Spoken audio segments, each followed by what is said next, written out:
Tinagal ko na. Sinundo ko na yung kanina yung babae sa buhay ko. Matagal ko itong nilihim eh. Ngayon, nandito na siya. Download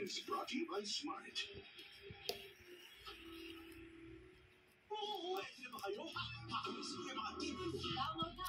May bonus at rebate ka ba? Sumabay ba? Iba't ibang sports. Dito na siya.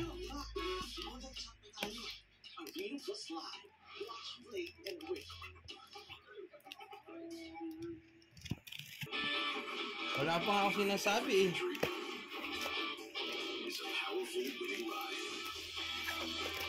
Ito na siya.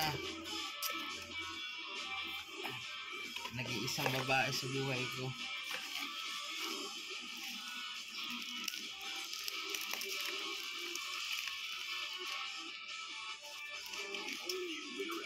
Tinago ko siya, baka makita ng iba, maagaw sa akin.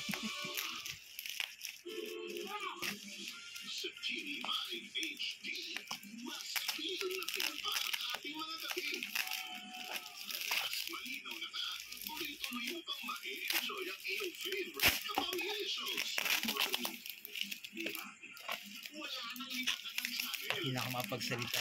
Excited na ako.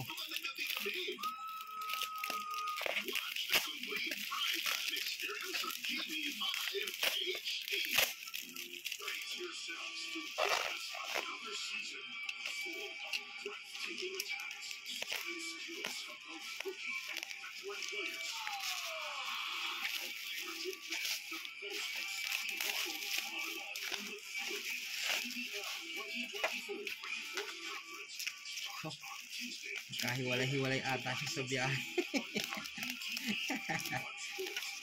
Hindi. Balot na balot siya, parang tinapa. Oh, ito na siya. Diba na nararamdaman ko? Mahinig na yung mga kalamnan ko. Naani-aninag ko na siya. Every week the fights just get better and better. Friday Fights 71 July 19, 8:30 p.m. live on One Sports. This program is brought to you by... Ay, ito na. Nasilayan ko na. Oh.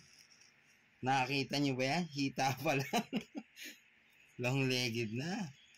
Ang kinis. Diba? Tama naman ang balakang. Diba? Mga katawan na sisira ng buhay. Mas tignan mo naman yung dibdib. O diba? Nag-uumapaw. Naganda punit-punit na nga yung damit. Dahil hindi na magkasya.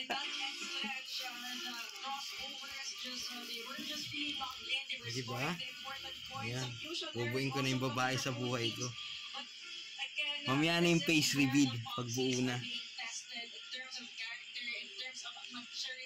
The ones that stretch clearly, and the crossovers who were able to put themselves more organized in terms of offense and defense, and that's something that the Foxes need to learn quickly if they want to extend this match. As you take a look at the statistics, the Farmers Foxes are getting more attack points with 17. They also improved their efficiency from 1% to 34%.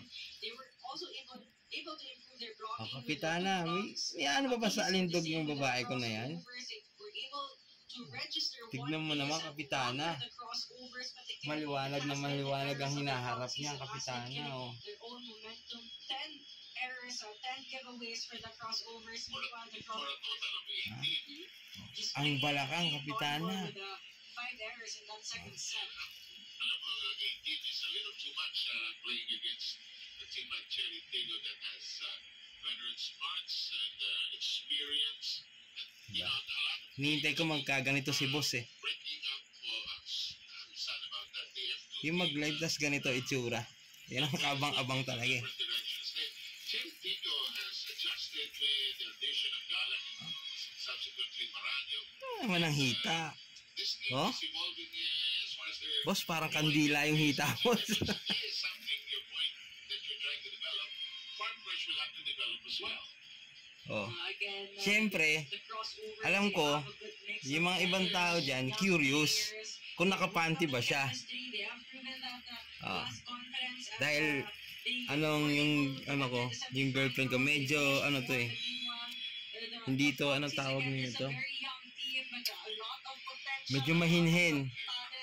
They have a deep Nakapanty yan mga boss. But again, maturity is something that they need to Kita ba? develop as quick as they can. But they want to Kita? overcome veteran teams with the Cherry Tigo crossovers. Kita? Ha? May panty yan mga boss. Ayan ang kulay puti. Conservative kasi yan. Baka makitaan. Ayan, papakita ko sa inyo ha. Yung panty ha.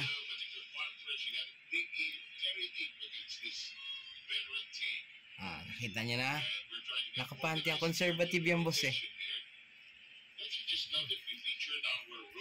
Medyo napunit lang yung damit at hindi kinaya yung hinaharap eh. Umapaw eh. Ayan siya.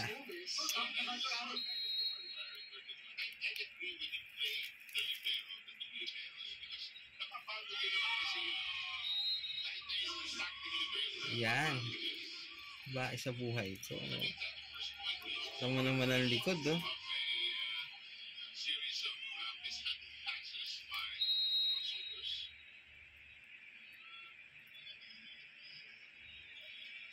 No?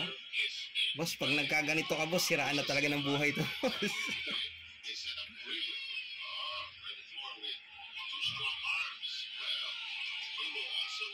Yan, boss, oh. Ano, yung daliri niya, oh. Di ba?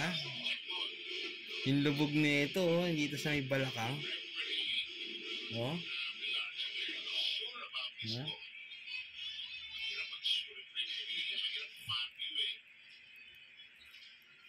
And accepting as well. Many of the referees, it's a different perspective. There's a reason why they're up there. Not because they're more superior, but it's a nice vantage point. Here's a stretch by Murillo. Bell is there. Namor lets the ball fly. Drop. Namor stretches. Naka-heels. Namor makes it a set. Galan with a gentle tap. Oh, naka-heels yan. Galan keeps it in play. Sorry, but Namor's effort and assist. Harap natin. Very messy. Frankie, what do you have? Well, I got to speak with Ara Galan before this game, and she told me that Campbell brings a lot of maturity to the Cherry Tigo crossovers, and she helps them balance out the communication that they need to have earlier.